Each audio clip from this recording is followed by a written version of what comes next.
तो सीआईए और अमेरिका के द्वारा जिस तरीके से षड्यंत्र रचकर बांग्लादेश की पूर्व प्रधानमंत्री शेख हसीना को गद्दी से हटाया गया था, अब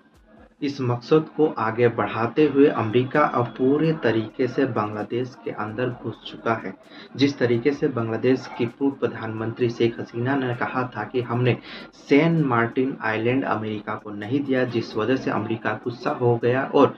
अमेरिका के द्वारा सीआईए के द्वारा तख्तापलट किया गया है। अब इस बातों को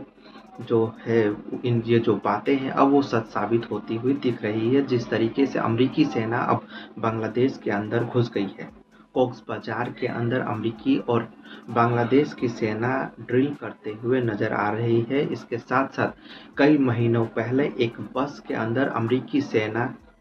जो है वो बांग्लादेश के बाजारों के अंदर देखी जा रही थी, जिसके बाद से अब कहा जा रहा है कि जिस मकसद के कारण अमेरिका और सीआईए ने बांग्लादेश की पूर्व प्रधानमंत्री शेख हसीना को हटाया था, क्योंकि वो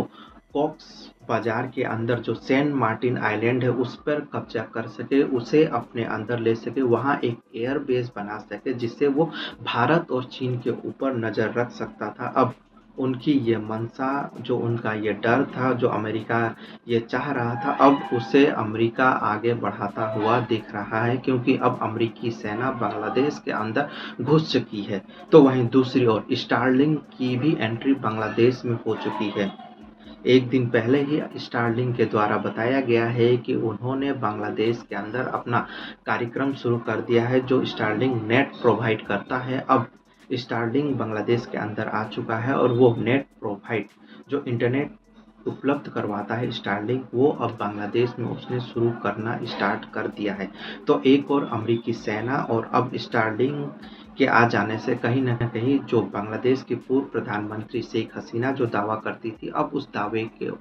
जो है पुख्ता होता हुआ दिख रहा है, या यूँ कहें कि जो सच भारत के अंदर ये चल रहा था कि अमेरिका ने तख्तापलट किया है सेंट मार्टिन आइलैंड के लिए, अब वो सच होता हुआ दिख रहा है।